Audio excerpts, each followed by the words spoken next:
ओम शांति। 6 दिसंबर 2023 बाबा के महावाक्य। मीठे बच्चे, मैं तुम्हें फिर से राजयोग सिखलाकर राजाओं का राजा बनाता हूँ। इस फिर से शब्द में ही सारा चक्कर समाया हुआ है। प्रश्न, बाप भी प्रबल है तो माया भी, दोनों की प्रबलता क्या है? उत्तर, बाप तुम्हें पतित से पावन बनाते, पावन बनाने में बाप प्रबल है, इसीलिए बाप को पतित पावन सर्वशक्तिमान कहा जाता है। माया फिर पतित बनाने में प्रबल है। सच्ची कमाई में ग्रहचारी ऐसी बैठती है जो फायदे के बदले घाटा हो जाता है। विकारों के पीछे माया तवाई बना देती है। इसलिए बाबा कहते, बच्चे देही अभिमानी बनने का पुरुषार्थ करो। गीत, हमें उन राहों पर चलना है। ओम शांति। तुम बच्चों को किन राहों पर चलना है? जरूर राह बताने वाला होगा। मनुष्य रॉन्ग रास्ते पर चलते हैं तब तो दुखी होते हैं। अभी कितने दुखी हैं? क्योंकि उनकी मत पर नहीं चलते, सब उल्टी मत पर चलते आए हैं। जब से उल्टी मत देने वाले रावण का राज्य शुरू हुआ है, बाप समझाते हैं, तुम इस समय रावण की मत पर हो, तब हरेक का ऐसा बुरा हाल हुआ है। सब अपने को पतित कहते भी हैं। गांधी बापू जी भी कहते थे, पतित पावन आओ, गोया हम पतित हैं। परंतु कोई भी समझते नहीं कि हम पतित कैसे बने हैं। चाहते हैं भारत में राम राज्य हो, परंतु कौन बनाएगा? गीता में बाप ने सब बातें समझाई हैं, परंतु गीता के भगवान का ही नाम उल्टा लगा दिया है। बाप समझाते हैं, तुमने क्या कर दिया है? क्राइस्ट के बाइबल में पोप का नाम डाल दे तो कितना नुकसान हो जाए। यह भी ड्रामा है। बाप बड़ी से बड़ी भूल समझाते हैं। यह आदि मध्य अंत का ज्ञान गीता में है। बाप समझाते हैं, मैं तुमको फिर से राजाओं का राजा बनाता हूँ। तुमने 84 जन्म कैसे लिए यह तुम नहीं जानते हो। हम बताते हैं, यह कोई भी शास्त्र में नहीं है। शास्त्र तो अनेक हैं, भिन्न भिन्न मतें हैं। गीता माना गीता, जिसने गीता गाई है उसने ही राय दी है। कहते हैं, मैं तुमको राजयोग सिखाने फिर से आया हूँ। तुम पर माया का परछाया पड़ गया है, अभी फिर से मैं आया हूँ। गीता में भी कहते हैं, हे भगवान फिर से गीता सुनाने आओ, अर्थात फिर से गीता की नॉलेज दो। गीता में ही यह बात है कि आसुरी सृष्टि का विनाश और दैवी सृष्टि की स्थापना फिर से होती है। फिर जरूर कहेंगे, गुरु नानक फिर से आएगा अपने समय पर। चित्र भी दिखाते हैं, श्री कृष्ण भी फिर से वही मोर मुकुट वाला होगा। तो यह सब राज गीता में है, परंतु भगवान को बदल दिया है। हम ऐसे नहीं कहते कि गीता को नहीं मानते, परंतु उसमें जो यह उल्टा नाम मनुष्यों ने डाल दिया है उसको बाप आ करके सीधा करके समझाते हैं। यह भी समझाते हैं, हर एक आत्मा में अपना अपना पार्ट नुधा हुआ है। सब एक समान नहीं हो सकते। जैसे मनुष्य माना मनुष्य, वैसे आत्मा माना आत्मा, परंतु हर एक आत्मा में अपना पार्ट भरा हुआ है। यह बातें समझाने वाला बड़ा बुद्धिमान चाहिए। बाप जानते हैं कौन समझा सकते हैं, कौन सर्विस करने में समझदार हैं, किसकी लाइन क्लियर है। देही अभिमानी रहते हैं, सब तो परिपूर्ण देही अभिमानी नहीं बने हैं। यह तो अंत में रिजल्ट होगी। इम्तिहान के दिन जब नजदीक होते हैं तो मालूम पड़ जाता है कौन कौन पास होंगे। टीचर्स भी समझ सकते हैं और बच्चे भी समझते हैं कि यह सबसे तीखा है। वहाँ तो ठगी आदि भी हो सकती है, यहाँ तो यह बात हो ना सकी। यह तो ड्रामा में नूंद है, कल्प पहले वाले ही निकलेंगे। हमें पता चलता है सर्विस की रफ्तार से। इस सच्ची कमाई में घाटा और लाभ ग्रहचारी आदि आती है। चलते चलते टांग टूट पड़ती है। गंधर्वी विवाह करने बाद फिर माया एकदम तबाही बना देती है। माया भी बड़ी प्रबल है। बाबा प्रबल है पावन बनाने में, इसीलिए उनको सर्वशक्तिमान पतित पावन कहा जाता है। और फिर माया प्रबल है पतित बनाने में। सतयुग में तो माया होती नहीं, वह है ही वाइसलेस वर्ल्ड। अभी है एकदम विशियस वर्ल्ड। कितनी जबरदस्त प्रबलता है। चलते चलते माया एकदम नाक से पकड़ तबाही बना देती है, फारकती दिला देती है, इतनी प्रबल है। बल सर्वशक्तिमान परमपिता परमात्मा को कहते हैं, परंतु माया भी कम नहीं है। आधा कल्प उनका राज्य चलता है, यह कोई थोड़े ही जानते हैं। दिन और रात आधा आधा होता है। ब्रह्मा का दिन ब्रह्मा की रात। फिर भी सत्युग को लाखों वर्ष, कलयुग को कितने वर्ष दे देते हैं। अभी बाप समझाते हैं तो समझ में आता है। यह तो बिल्कुल राइट है। बाप बैठ पढ़ाते हैं, कलयुग में मनुष्य थोड़े ही गीता का राजयोग सिखाए राजाओं राजाओं का राजा बनाएंगे। ऐसे तो कोई है नहीं जिसकी बुद्धि में हो कि हम राजयोग सीख राजाओं का राजा बनेंगे। वो गीता पाठशालाएं तो अनेक हैं, परंतु कोई राजयोग सीख राजाओं का राजा व रानी बन नहीं सकते। कोई भी एम ऑब्जेक्ट राजाई पाने का नहीं है। यहाँ तो कहते हो हम बेहद के बाप से भविष्य सुख की राजाई पाने के लिए पढ़ते हैं। पहले पहले तो अल्फ पर समझाना है।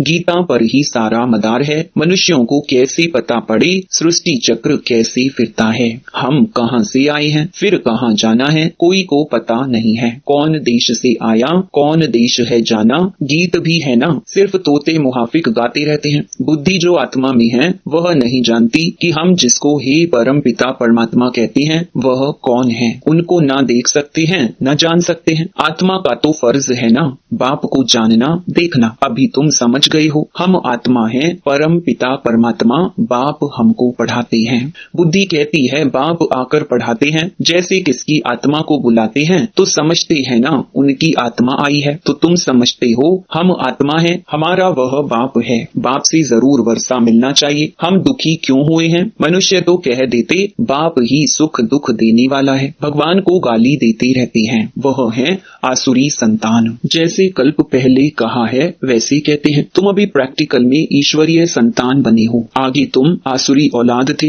अब बाप कहते हैं निरंतर मुझे याद करो। किसको भी यह दो अक्षर समझाना बहुत सहज है। तुम भगवान के बच्चे हो। भगवान ने स्वर्ग रचा, अब नर्क बना है, फिर स्वर्ग बाप ही रचेंगे। बाप हमको राजयोग सिखला रहे हैं, स्वर्ग की स्थापना कर रहे हैं। अच्छा शिव को नहीं जानते हो? प्रजापिता ब्रह्मा को भी रचने वाला वह बाप है, तो जरूर बाप ब्रह्मा द्वारा ही सिखाएंगे। अभी शूद्र वर्ण है, हम ब्राह्मण से देवता क्षत्रिय बनेंगे। नहीं तो विराट रूप क्यों बनाया है? चित्र ठीक है परंतु समझ नहीं सकते। शूद्रों को ब्राह्मण कौन बनाएंगे? जरूर प्रजापिता ब्रह्मा चाहिए। उनको कैसे एडॉप्ट किया? जैसे तुम कहते हो यह मेरी स्त्री, उनको मेरी कैसे बनाया? एडॉप्ट किया। बाप कहते हैं मुझे भी मात पिता कहते हो, मैं बाप तो हूँ, मेरी कहाँ से लाऊं? तो इनमें प्रवेश कर इनका नाम ब्रह्मा रखता हूँ। स्त्री एडॉप्ट की जाती है। जैसे लौकिक बाप स्त्री को एडॉप्ट कर कुख वंशावली रचते हैं, बाबा ने फिर इनमें प्रवेश कर इनको एडॉप्ट कर इनके मुख द्वारा मुख वंशावली बनाई है। तुम कहते हो हम ब्राह्मण ब्राह्मणियां हैं, जरूर इनका ही नाम ब्रह्मा है। ब्रह्मा किसका बच्चा? शिव बाबा का। इनको किसने एडॉप्ट किया? बेहद के बाप ने। दृष्टांत बड़ा अच्छा है, परंतु जिसकी बुद्धि में बैठा होगा वह समझा सकेंगे। बुद्धि में नहीं होगा तो उनको समझाने आएगा ही नहीं। लौकिक और पारलौकिक बाप तो है ना, वह भी स्त्री को एडॉप्ट कर मेरी कहते हैं। यह फिर इनमें प्रवेश कर एडॉप्ट करते हैं। खुद कहते हैं मुझ निराकार को इनका आधार लेना पड़ता है, तो नाम भी बदली करता हूँ। एक ही टाइम कितनों के नाम रखे, नाम की लिस्ट भी तुम्हारे पास होनी चाहिए। प्रदर्शनी में नाम की लिस्ट भी दिखानी चाहिए। बाबा ने कैसे एक ही समय नाम रखे? बाबा ने हमको अपना बनाया तो नाम बदलाया। उनको भृगु ऋषि कहते हैं। जन्म पत्री तो भगवान के पास ही है, वंडरफुल नाम है। अब सभी तो है नहीं, कोई तो आश्चर्यवत भागंती हो गए। आज है कल है नहीं। नंबर 1 दुश्मन है काम। यह काम विकार बहुत तंग करता है, उस पर जीत पानी है। गृहस्थ व्यवहार में इकट्ठे रहकर उन पर जीत पानी है। यह है प्रतिज्ञा। अपनी वृत्ति देखनी है, कर्मेंद्रियों से विकर्म नहीं करना है। तूफान तो सबको आते हैं, इसमें डरना नहीं है। बाबा से बहुत बच्चे पूछते हैं यह धंधा करें व नहीं करें? बाबा लिखते हैं मैं कोई तुम्हारी धंधे आदि को देखने आया हूँ क्या? मैं तो टीचर हूँ पढ़ाने के लिए। धंधे की बात हमसे क्यों पूछते हो? मैं तो राजयोग सिखाता हूँ। रुद्र यज्ञ भी गाया हुआ है, श्री कृष्ण यज्ञ नहीं। बाप कहते हैं लक्ष्मी नारायण में यह सृष्टि चक्र का ज्ञान ही नहीं। अगर यह मालूम हो कि 16 कला से फिर 14 कला बनना है तो उसी समय ही राजाई का नशा उड़ जाए। वहाँ तो है ही सदगति। सदगति दाता तो एक है, वही आकर युक्ति बताते हैं, दूसरा कोई बतला ना सके। पहले पहले यह बात उठाओ कि किसने कहा है काम महाशत्रु है। यह भी गाते हैं विशियस वर्ल्ड और वाइसलेस वर्ल्ड। भारत में ही रावण को जलाते रहते हैं, सतयुग में थोड़े ही जलाएंगे। अगर यह कहते हैं कि अनादि है, सतयुग में भी था, फिर तो सब जगह दुख ही दुख होगा। फिर स्वर्ग कैसे कहेंगे? यह बातें समझानी है। हर एक की रफ्तार अपनी है, पता लग जाता है कौन अच्छी रफ्तार वाला है। संपूर्ण तो कोई बने नहीं है, बाकी हाँ सतो रजो तमो तो होते ही हैं। बुद्धि हर एक की अलग अलग है। जो श्रीमत पर नहीं चलते हैं वह है तमो प्रधान बुद्धि।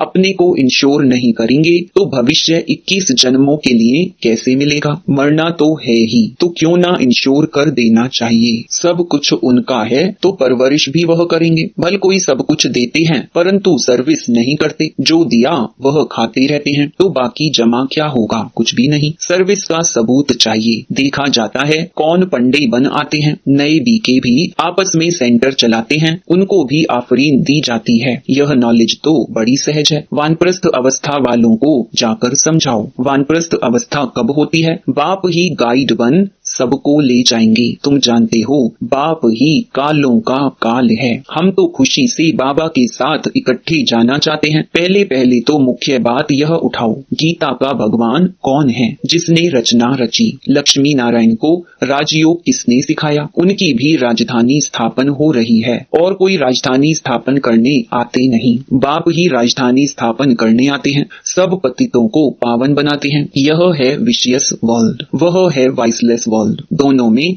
नंबरवार मर्तबे हैं। जो श्रीमत पर चलने वाले होंगे उनकी बुद्धि में ही यह बातें बैठ सकती हैं। अच्छा, मीठे मीठे सिकिलधे बच्चों प्रति माता पिता बाप दादा का याद प्यार और गुड मॉर्निंग। रूहानी बाप की रूहानी बच्चों को नमस्ते। धारणा के लिए मुख्य सार। पहला, बुद्धि की लाइन सदा क्लियर रहे, इसके लिए देही अभिमानी रहना है। सच्ची कमाई में माया किसी प्रकार से घाटा ना डाल दे, यह संभाल करनी है। दूसरा, कर्मेंद्रियों से कोई भी विकर्म नहीं करना है। इंश्योर करने के बाद सर्विस भी जरूर करनी है। वरदान, माया को दुश्मन के बजाय पाठ पढ़ाने वाली सहयोगी समझ, एक रस रहने वाले माया जीत भव। माया आती है आपको पाठ पढ़ाने के लिए, इसलिए घबराओ नहीं, पाठ पढ़ लो। कभी सहनशीलता का पाठ, कभी शांत स्वरूप बनने का पाठ पक्का कराने के लिए ही माया आती है। इसलिए माया को दुश्मन के बजाय अपना सहयोगी समझो तो घबराहट में हार नहीं खाएंगे। पाठ पक्का करके